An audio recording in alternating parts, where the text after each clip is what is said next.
Okay, hey Team Everest. It is our Tuesday Zoom call on September 15th, and I have got an amazing guest here for you guys tonight. It is six-star diamond coach Jenny Swisher of Team Body Electric, and I'm really, really excited to have her on here. She is one of my accountability partners, and just really excited to have her share her knowledge and her enthusiasm with you guys. So we've got a great call tonight. But before we jump into the meat of the call, I want Jenny to tell us a little bit about her story. So Jenny, tell us how you got started with Beachbody. Sure thing. Well, first of all, thanks for having me on here. I appreciate it. And thanks for being flexible today. I know I've delayed you a little bit, but first of all, I got started with Beachbody. For those of you who I don't know, I got started with Beachbody in 2010. I actually had heard about P90X and I wanted to order P90X. I was a high school athlete. My husband was a collegiate athlete. And so I always had exercise in my life, but for some reason, once we got married, that sort of disappeared. So a couple years into marriage, we both decided we wanted to try something, and P90X was on our radar. And a neighbor of mine had become a coach and had a tagline on her email that said, "Ask me about the healthiest meal of the day." So when I asked her about Shakeology, she told me that it was obviously related to the same company as P90X. So that was a sure bet for me because we already had kind of sold ourselves on P90X and wanting to do it. So that's how I got started, was just I signed up as a discount coach initially because I could see the value in saving the money up front.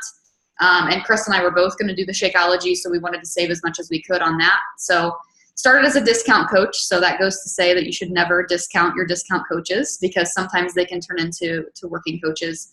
Actually, more often than not, they do.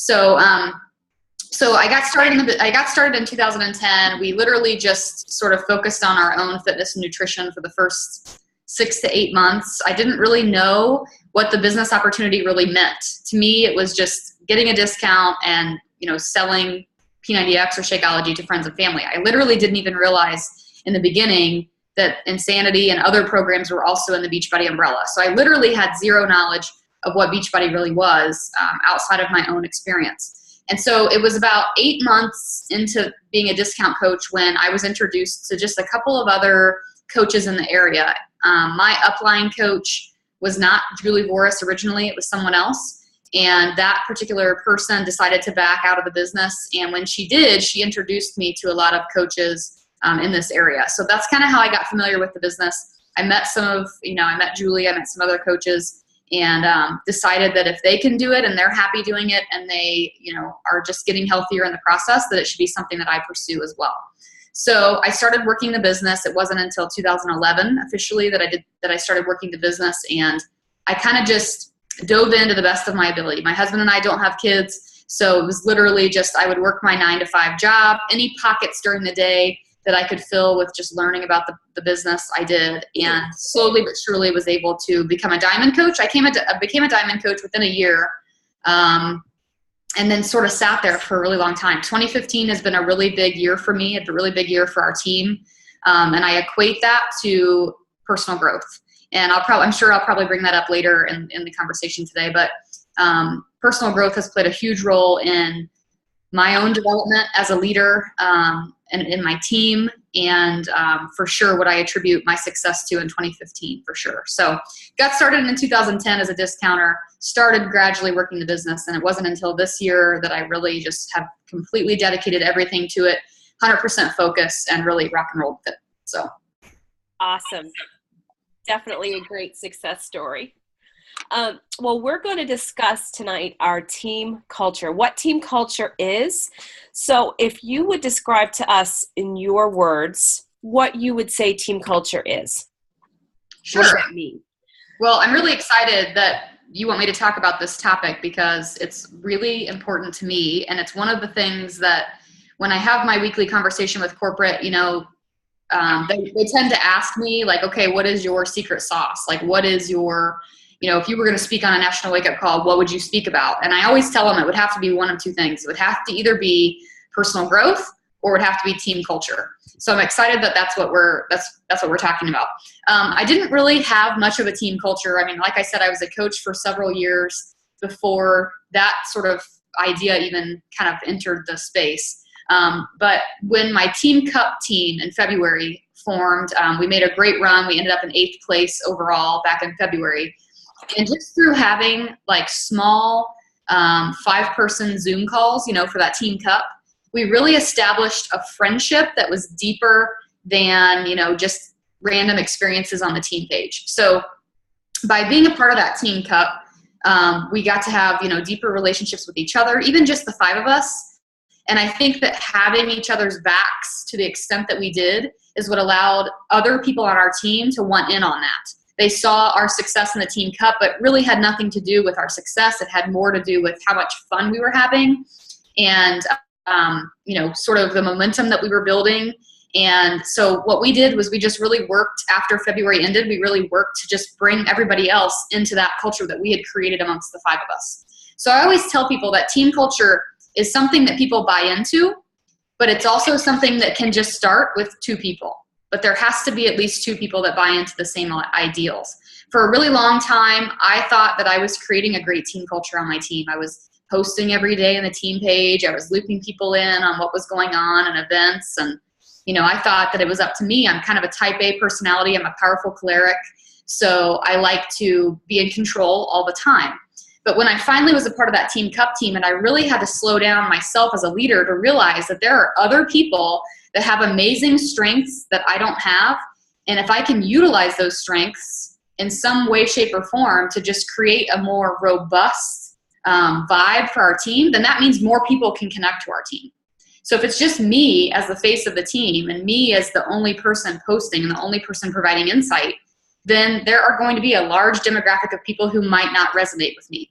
So to me, team culture, it needs buy-in. It needs leadership. It means having each other's backs. And it means creating an atmosphere that is like, I like to use the word eclectic. So our team, when you look at the leaders on my team, I have some queens of sarcasm.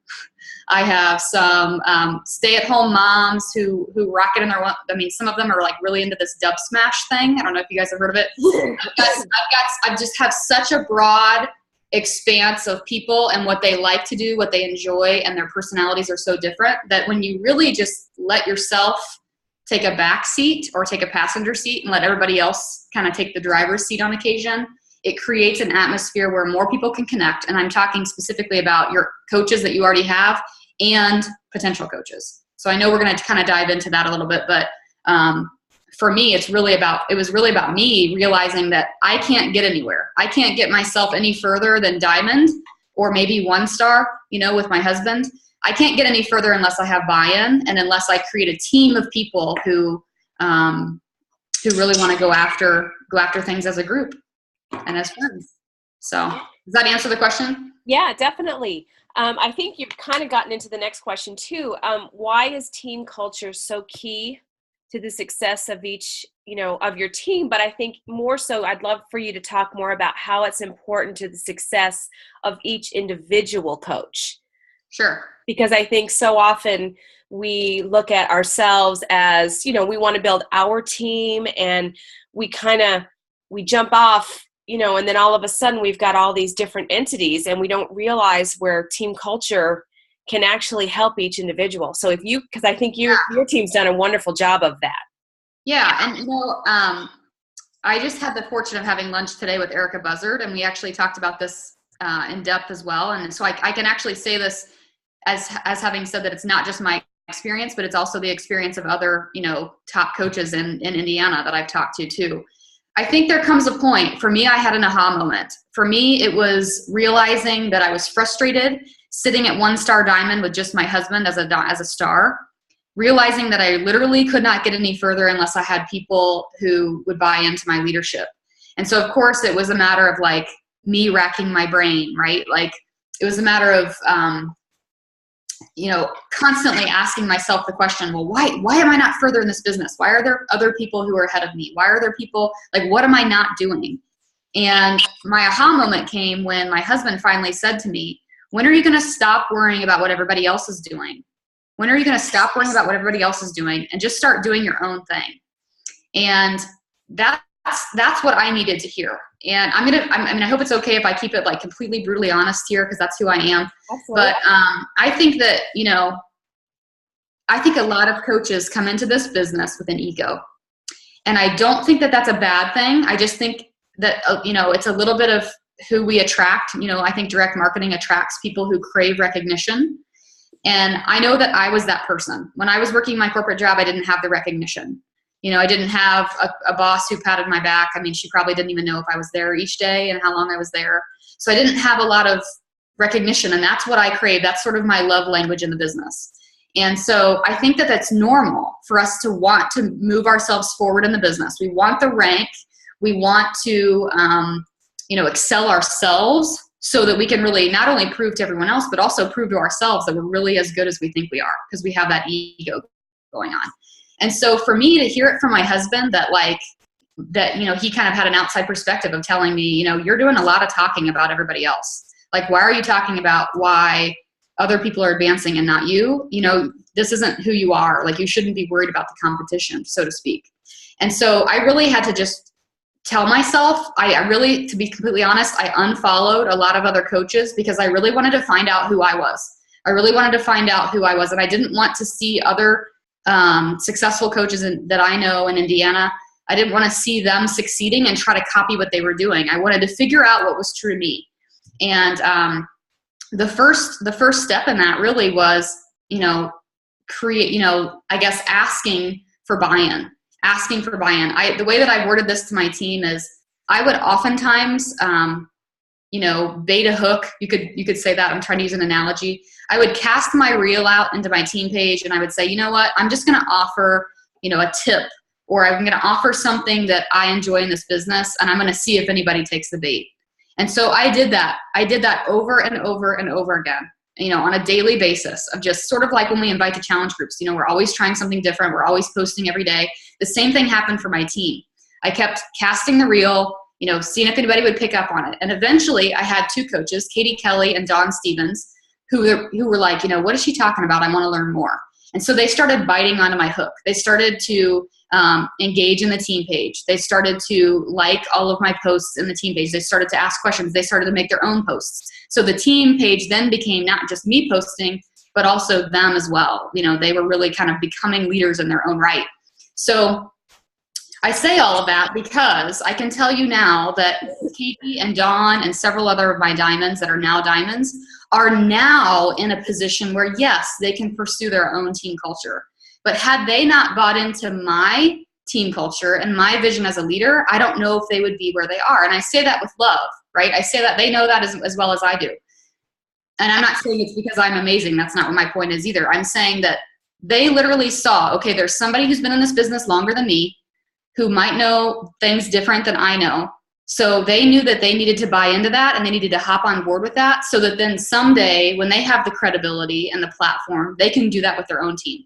But I think sometimes we have an ego. Sometimes we think that we can create that on our own, and we don't need anything else. We don't need anything else above us. So my number one recommendation, just based on my own experience and what I hear other coaches talking about, is literally just buying into the leadership that you already have, buying into the team that you already have. So often we have in our minds, well, this is what we want our team to be, and we want our team to have these team t-shirts. We want to have our team to have this team motto and all that. And I had that too. But sometimes you really have to just say, okay, who are already around me? Who's already around me? They don't have to be your personally sponsored coaches. They can be other coaches, on Team Everest. They can be other coaches that you are already surrounded by, that you're sort of right now, you think of yourself as sort of on the even playing field, or, in your own, teams, but really you're on the same team.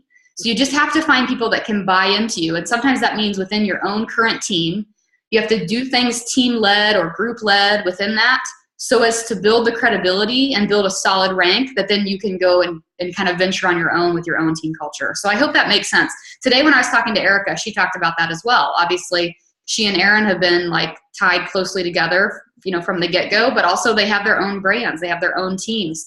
But had they not bought into it together and created something really powerful together, who knows if that would have ever happened or happened as fast. Right. So in my opinion, it's really about looking to the other people on Team Everest, for example, looking to other people who are already around you and saying, hey, let's do something great together. Like, we might as well put our heads together. We might as well bring out each other's strengths and really create something great so that, yeah, someday we can have our own teams and we can really create something big with that when the time comes. I love that. Yeah, it took me a while too to even start with my own team. So I get that. I think it's important to definitely build before that. Okay, so give me a few adjectives. How would you describe Body Electric's team culture? Oh, man. But what's funny is I told myself I was going to prepare for this question, but I'm going to do it off the cuff instead. When we created, I had everything branded, especially after I had the studio branded and everything for Revolution X. I also had my team branded as well. And it was for myself. It had nothing to do with how I wanted the world to see our team. It had everything to do with how I wanted to see my own team. Like, what did we stand for? What was my team motto? What were the things that I really wanted to make sure I stayed true to within myself? Kind of goes back to that whole, I started unfollowing coaches so I could really see what was true to me. And so, so the first thing I did was I asked the coaches who were kind of, grabbing onto that bait, the people who were jumping on board with my leadership. I asked them, I said, what do you think Body Electric is? Like, what do you think makes us different? And the feedback that I got from that was better than I could have ever put together. The one phrase that I love is a coach of mine said she loved that we were a team who meets people where they are. So that's not necessarily an adjective, but that's always the first phrase that comes to my mind. So in everything that we do, whether we're inviting to challenge groups or inviting people to the coaching opportunity or whatever, we're always focused on just meeting them where they are. And I thought that was really a cool way of saying it, and not something I would have probably worded myself. I think that we're also, we're driven, we're passionate, we're leaders, we are authentic, we're extremely authentic. We have sort of created a little bit of a powerhouse in our team-led groups. So I think we have teamwork is for sure something that I would associate with our brand. We work together really well, only because we realize each other's differences, and so we play off of each other's strengths. So I don't know if that's enough adjectives for you, but I would say we meet people where they are. We're driven, passionate leaders, but we also work well as a team. I love that. That's awesome. So I think the big question, and it has two sides to it. How do you create a team culture? Mm-hmm. And what are some things that could potentially destroy or tear down a team culture? Okay. I'm making my own notes so I don't forget anything. So I think, to kind of tie back to the personal growth thing, I think everything that we do in this business and otherwise is intentional. So, even if we're not intending to do something, it's still intentional because we're making the choice, right? We're still making a choice. So I think that, when it comes to creating a team culture, I think you have to really think about what you can, first of all, okay, step one would be get to know the people on your team. Get to know the people who are already surrounding you. So that's my first tip. Like, who do you already have in your corner?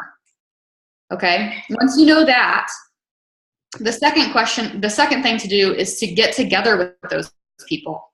Literally, whether it's for coffee or on a Zoom call once a week or, whatever. Like, I do a lot of stuff through Facebook Messenger, just the Messenger app, doing voice messages, just getting to know those people, because once you get to know those people better and you get to know, what drives them, you get to know what their families are like, you get to know those details, you'll most likely fall in love with those people. I know for me, I was very much not an intentional people person. I had to really work on that as part of my personal growth. But putting myself in the position of being on a Zoom call with my team or, on a Facebook Messenger with some other coaches puts me in that position I have to get to know them. And I can't help but love them, right? It's like you're resistant to it. Like, you're like, oh, I do not want to be included in another thing. But then once you do, you're like addicted to it because you love being around those people. So I say find the people who are already in your corner and then be okay with falling in love with them.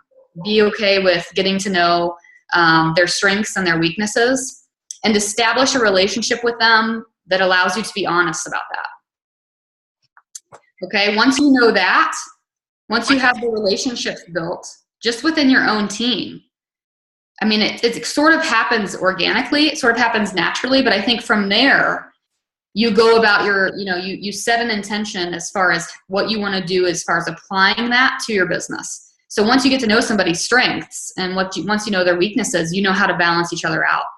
I'll give an example. I have a coach on my team she's a single mom, and she's a phenomenal businesswoman.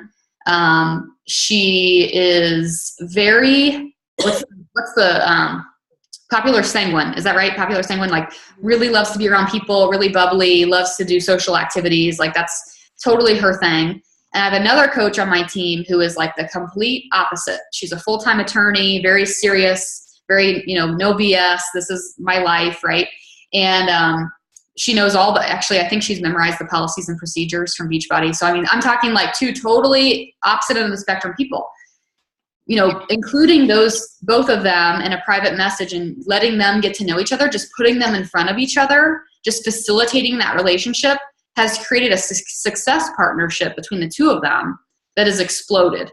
And I personally probably would have never put them together because I thought they were completely different from each other. But it turns out that for them, opposites attract and opposites really work well together. So we've partnered them together to do a few groups for our team. I'll talk a little bit about team-led groups here in a second, but they do a lot of stuff where, one of them is sort of like the person who wants to, provide the rules, provide the meat and potatoes, and the other person is the one that likes to do the fun videos and the fun challenges. So being able to apply, what you enjoy doing to how you can partner together and put that out there for your customers and your challengers is, I think, the key. So find people already in your corner, intentionally get together with them, even though you might be resistant to it.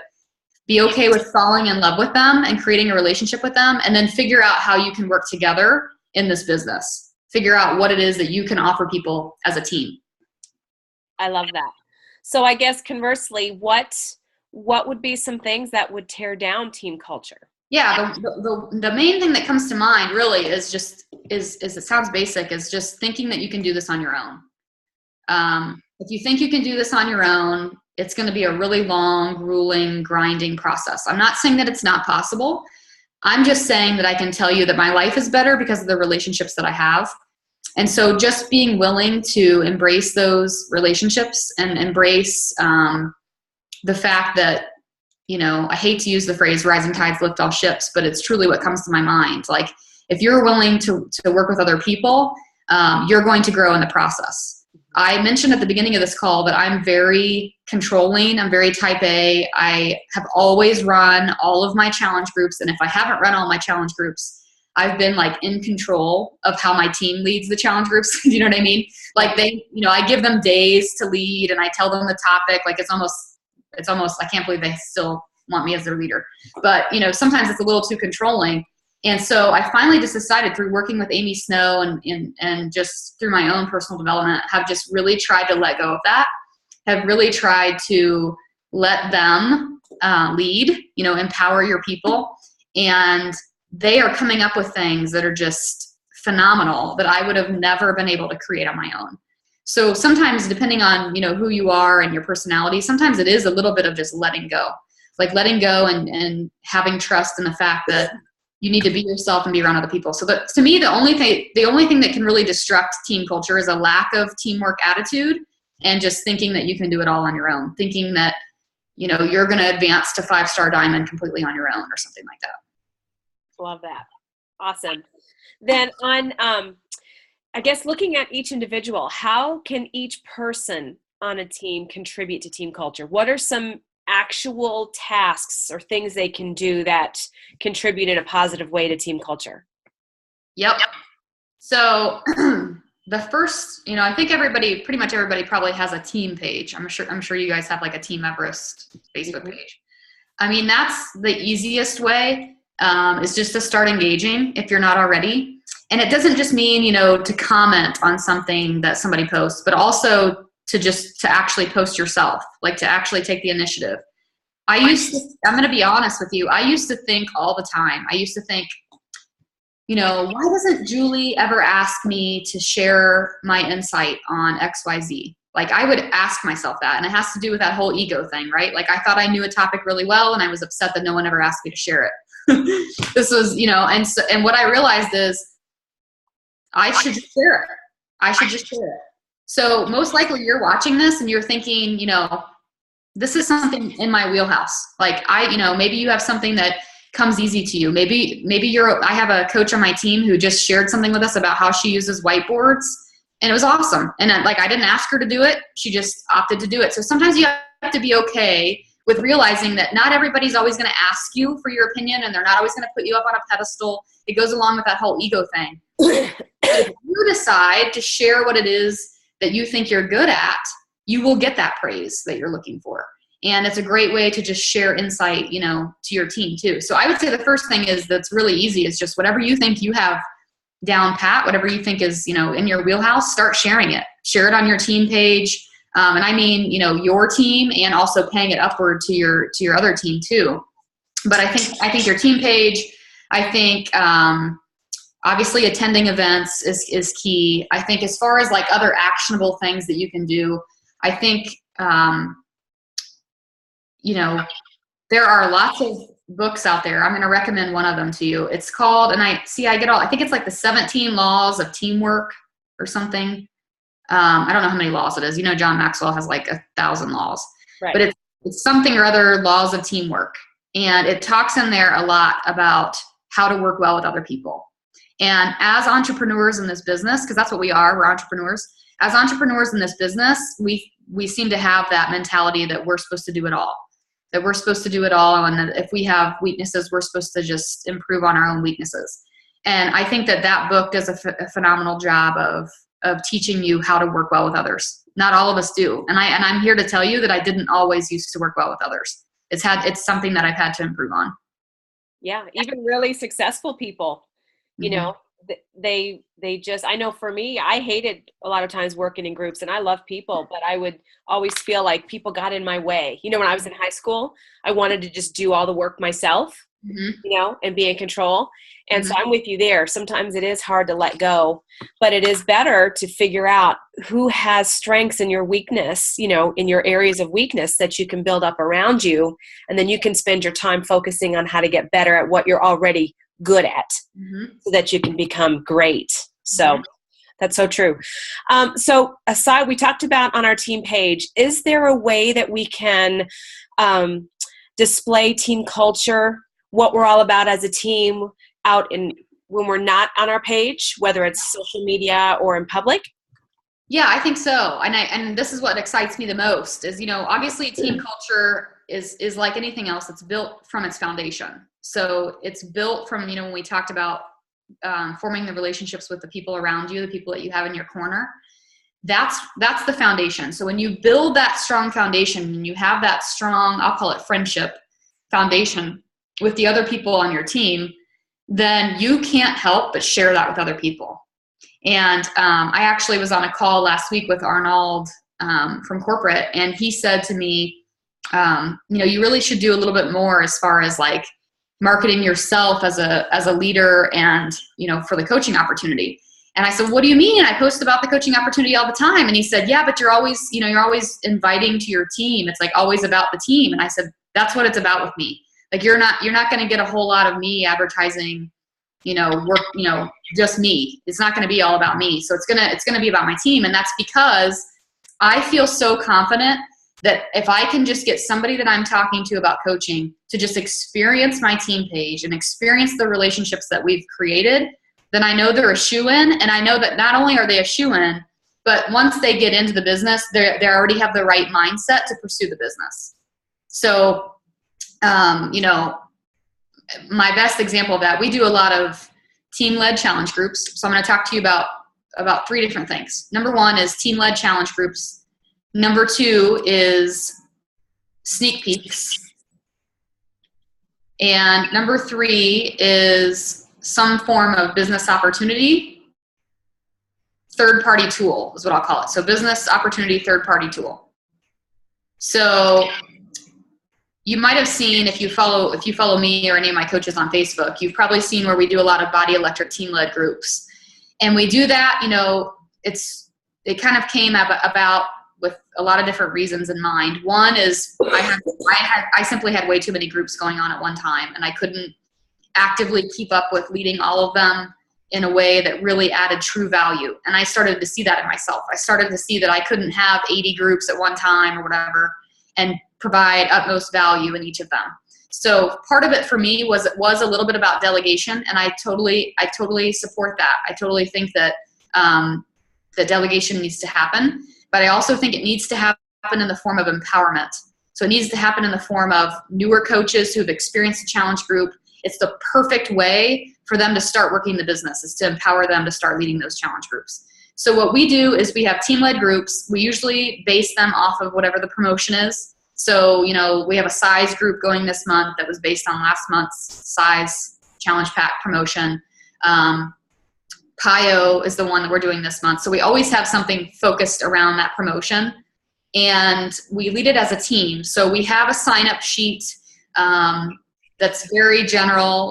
Typically, we don't specify what people have to talk about. We leave it really open, but people sign up for set days to lead the group.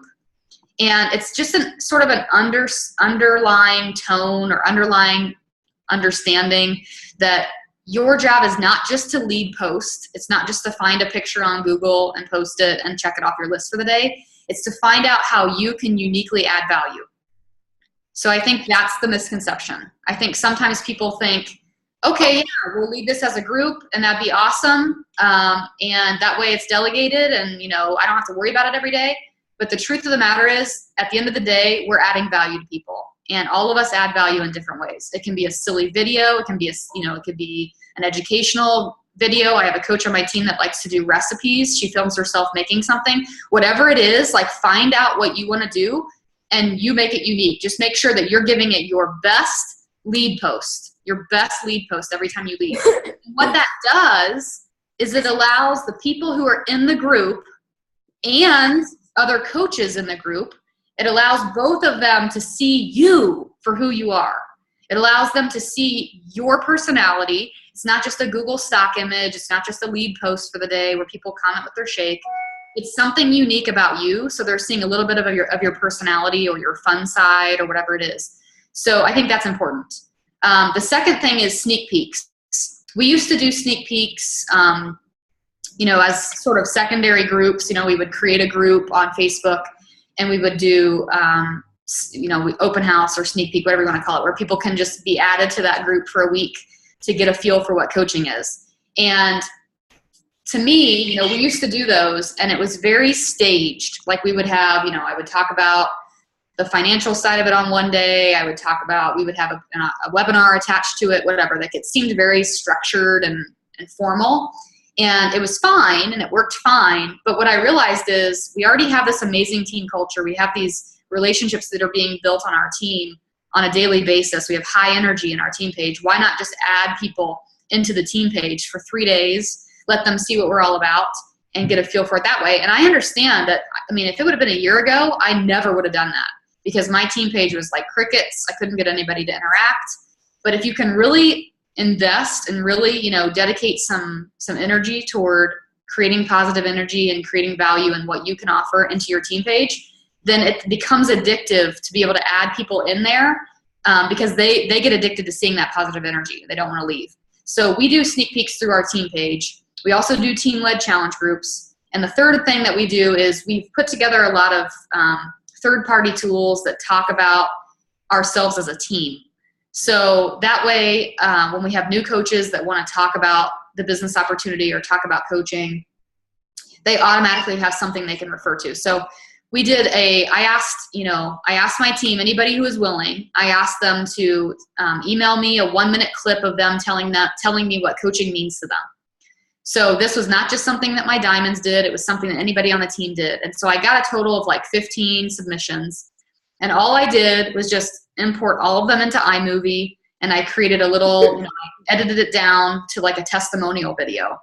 And then I uploaded that to YouTube, and then that's something that we can automatically send out to coach prospects. So rather than a coach prospect having, or a coach having to send out a Carl Deichler video or a Beachbody pre-made video, they get to send out something and they are able to proudly say, this is my team. Like these are the coaches that are on my team, and I really want you to get to know them, because at the end of the day, and I'm going to say this to you because for me, this was an aha moment at Platinum Edge last year. Andrea Crowder stood up on stage and she said, I just want you to know, this might speak to you. She said that some people join your team because they just want to be your friend. And when I heard that said out loud on a stage, it made total sense to me. It just made me feel like, oh, I don't have to be, it doesn't have to be about anything else. At the end of the day, it's really about the fact that someone just wants to be in my inner circle, right? Like I'm presenting myself in a way so that people want to become my friend. So why are we worrying about, pitching people a great business opportunity webinar, or, sending them a special CD from Beachbody or something to tell them what coaching is? Really, it comes down to, are you going to be a good friend to them? Can they feel like they're a part of a team that cares about them and cares about their success and cares about having fun? Because if you can show that just through your own video, that's going to be more powerful. So those are the 3 ways that we reach out as a team, and so when we do those team-led groups, whether it's a sneak peek or a team-led group or whatever, we brand it Body Electric. It's branded that way. And of course, my goal isn't for my coaches to always be promoting Body Electric. I have Diamond coaches that are headed to Star Diamond, and I know that at some point they'll be doing this too. But my goal is to make it duplicatable so that they know when it comes time to lead their own teams to greatness, that they literally can take the types of things that we've embedded and the types of things that we've created as our foundation, and still be successful with it. So that's the way that we take it to a new level, is we take the relationships that we've built and the team that we've built, the atmosphere, and we advertise it. We advertise it to the outside world so that they want to be a part of it. I love that, because people want to be a part of something special, Yeah. So I love that. Okay, so getting a little bit further now, I think, into an individual, how can we develop ourselves in a way that not only benefits ourselves, but the team as well? So I think now we're getting into, we kind of see what you've done, how you're doing things with your team, both on your page and outside, but how can we develop ourselves individually? And I think this gets into your second passion, right? Your second topic that you really like to talk about. Sure. Yeah. Well, I'm a huge proponent of personal growth. I tell my team almost weekly that I can teach you what I know, and I can teach you what I've learned, and I can teach you how to handle customer leads, and I can teach you how to handle objections. But at the end of the day, I can't take you on the same personal growth journey that I've been on. And I think sometimes that's what people aren't willing to wait out. They learn the business, and yet they still find themselves struggling. And at the end of the day, if you're struggling, then personal growth needs to be the top of priority. And it's something that this year, 2015, was a year that I made a decision that I wanted to be a personal growth oriented team. Because for me, I thought to myself, if I am not a 10-star diamond by the end of the year, and I had to ask myself, if I'm not 10-star diamond, then will that be okay? Right? Like, how will I handle that mentally? And my answer to that was, I'm fine with that as long as my team is on a journey of personal growth. As long as each individual on my team is on a journey of personal growth. So to me, it's, it became a focus of, how can I get personal development into the lives of all of my coaches? How can I get them addicted to it? Because I have a feeling that if they get addicted to bettering themselves, the business will happen. Learning those logistics will happen, right? Those things are just kind of the easy part. It's the hard part of taking a step outside of our comfort zone that really is what challenges us. So as far as developing yourself, I think I'll be completely honest. I'm a personal development junkie. I started with the Slight Edge, soon after I started working the business, and I've been hooked ever since. But I am the type of person who literally will just go from one thing to the next. Like, naturally, I could listen to podcasts for like 7 hours, right? And I pick up on things, and every once in a while I'll hear something that I really like. And so I'll put it in my phone, in my notes app or something. I also keep a nightstand of like 5 or 6 books on my nightstand. And every night I choose something different to read depending on what I'm in the mood for, personal development wise. But it wasn't until this year that I created an intentional plan for personal growth, that I've seen actual personal growth happen. And there's a reason for that. It's because I slowed down and I told myself that I needed to invest my personal development in my areas of weakness. So I needed to invest myself in the areas that are uncomfortable, that are really uncomfortable. So the first step for me was I hired a personal growth coach, Amy Snow. I know Geraldine's worked with her as well. Amy Snow is my personal growth coach. And she literally, the first thing she told me is, I think it's great that you're, a personal development junkie, but I think we need to slow down. And so she had me literally focus on one book, one chapter a week. And so I would tell her, well, I read the chapter, in like 30 minutes. So then what am I supposed to do? You're telling me that I shouldn't read ahead. I shouldn't keep going, right? Because I just crave it. And she said, no, that's exactly what I'm telling you. I'm telling you that you should read the one chapter. And then if you have 6 more days in the week before you're allowed to move to the next chapter, I want you to spend those next 6 days really reflecting on what you read. So really applying, there's always homework at the end of John Maxwell chapters. So really like sitting down and asking myself, okay, of what I read, what do I need to work on?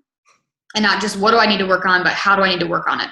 Like what steps can I take to move forward and improve myself? So that's been, I would say, the most challenging thing I've ever done, because it is very easy for me to grab a book off the bookshelf about communication, because I am a communicator. Like it's something that I'm really good at. So I can read about the stuff that I'm good at all day long and I love it. But when I have to read about something that I'm not so good at, and I have to slow down and I have to figure out how I can improve, and I have to take notes on that and create action steps toward that, that's truly where the magic happens. And no one likes to hear that, but it's true. So I think it's really about, right now, ask yourself, what am I reading? Hopefully your answer to that question is not something, if your answer is something about nutrition or something about social media or something about fitness, that's not what I'm talking about here. That's knowledge base. I'm talking about personal growth, right? I love that book. I'm talking about personal growth. So asking yourself, is that book conducive to what I need to hear? Is listening to this book making me nod my head? Like, yeah, I love this. I'm so good at this. Or is it telling me, oh, this makes me feel a little uncomfortable? Because you need to be reading what's making you feel uncomfortable and then applying it. I love that. Sorry, I'm taking notes too. So no, you're fine. You're fine. So obviously you just covered why personal development is so important. And I think when you listen to National Wake Up Calls, how many times do we hear these top coaches? They're asked why the success, how have you gotten here? And every one of them will tell you personal development, personal growth. Yet when we're starting out as new coaches, or even somewhat seasoned coaches, and we feel kind of stuck, when there's a time crunch, what do we leave out? Personal development.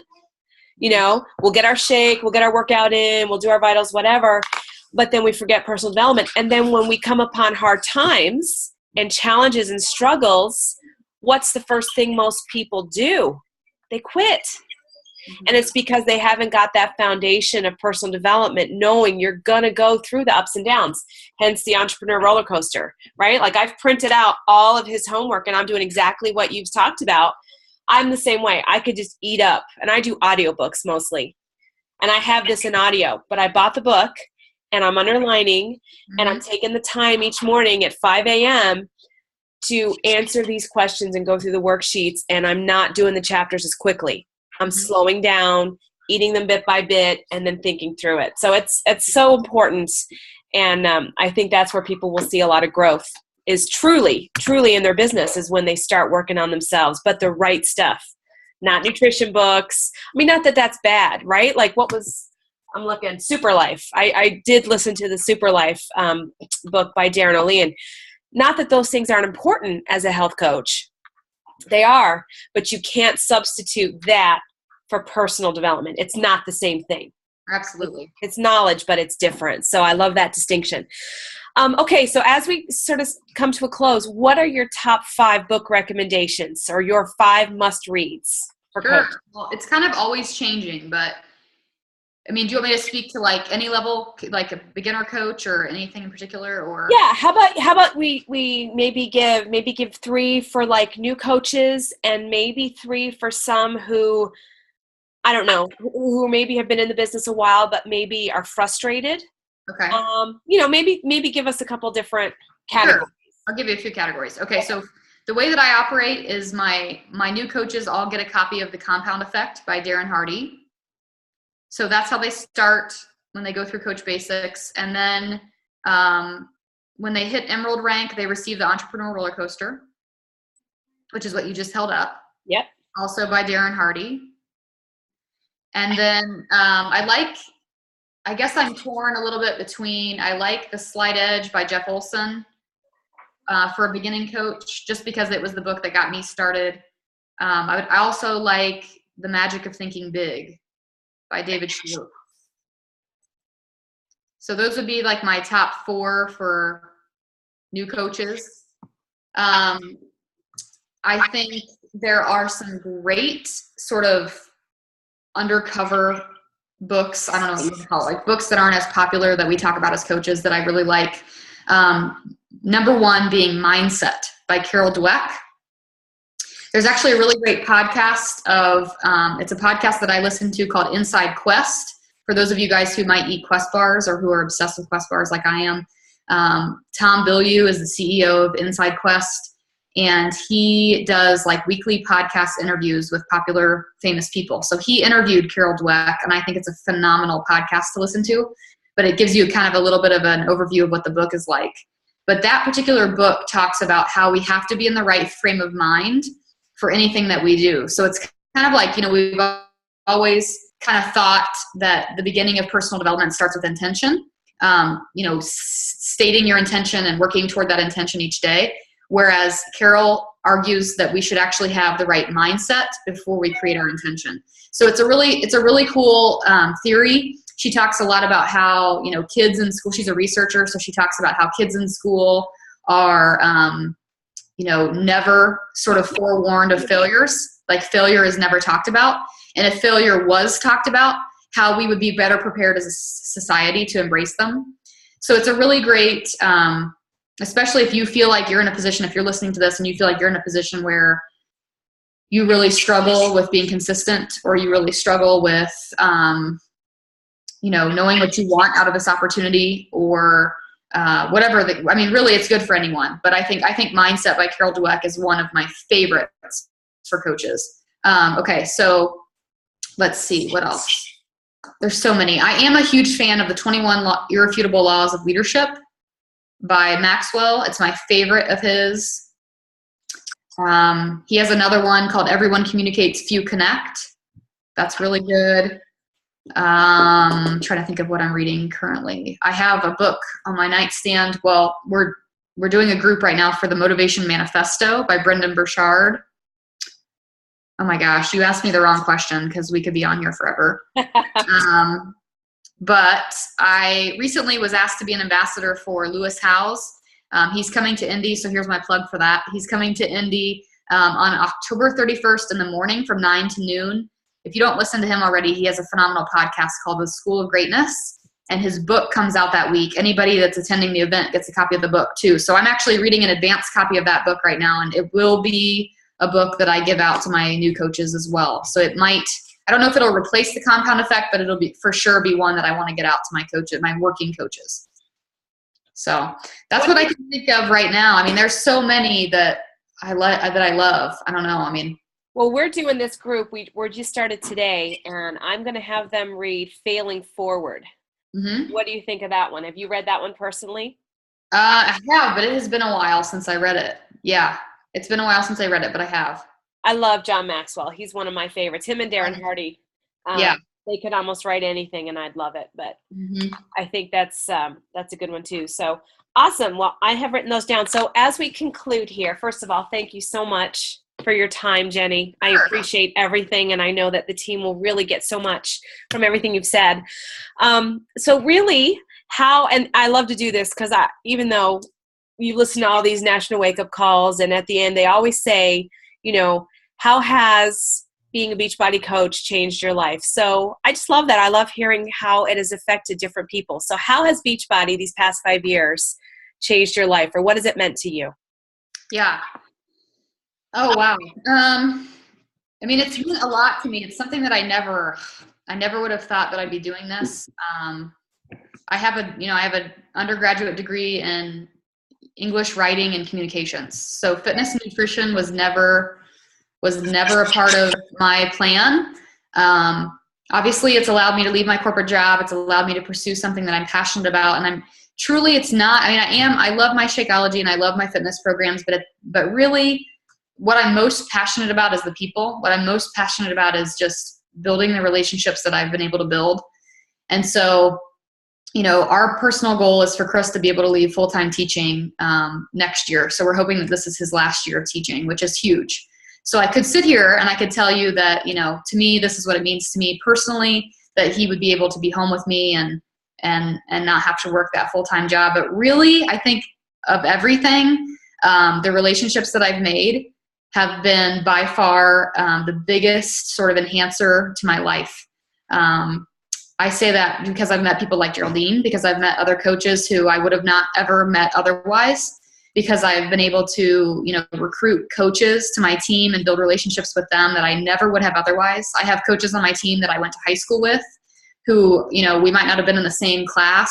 We never really knew each other, but we have become like the best of friends. Knowing that you have people that if you're going through something rough, you can send a Facebook message and they say, hey, I got your back. I'm praying for you.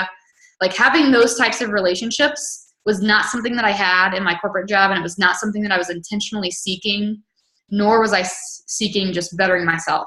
So for me, that's why team culture is so important to me. That's why I'm so glad we talked about it today, because, it's up to you to decide if you're going to, build a life full of happy, healthy relationships. And, my dad owned a business when I was, up until a few years ago, he owned his own business. And I used to be so jealous that we would go anywhere we would go in my hometown, everybody would know my dad, right? Like he would go in places and everybody would know who he was and want to shake his hand and always have great things to say about him. And so for me, the recognition piece of that wasn't necessarily what I wanted. I wanted people to know me as somebody who had made a difference. And so I'm starting to see that come full circle. I've been doing the business now for 5 years, and I'm starting to see that come full circle where people will come up to me and say, what a difference that I've made for them. And so that's what it's about for me. It's about building relationships with people, whether it's my customer, my challenger, my coach, or just someone in the business, like Geraldine and I have gotten to be close to. So if you're not currently pursuing this business to build relationships, it's something that you should definitely focus on. Because for me, it's been the number one asset. So I love that. So true. We often focus on money because it is important for sure. And a lot of times it's connected to our dreams, but you're right. I think it's the relationships. And that's something with our team that I really have strived for with team culture, is that we care about each other and, that we put the important people in our life first, that's really why we're doing what we're doing, is to be with those important people. And that can be certainly part of our team, not just our family, but our team as well. So right. I love that. Well, thank you so much for your time. Yep. And I will get this switched over so that I can put it on YouTube. And if you want to be able to share this with your team, you're welcome to also. Okay. So I'll get you the YouTube link. So sounds good. Thanks again, so Jenny. All right. I hope you feel better. Thank you. Okay. Talk to you soon. Yep. Bye-bye. Bye. Bye.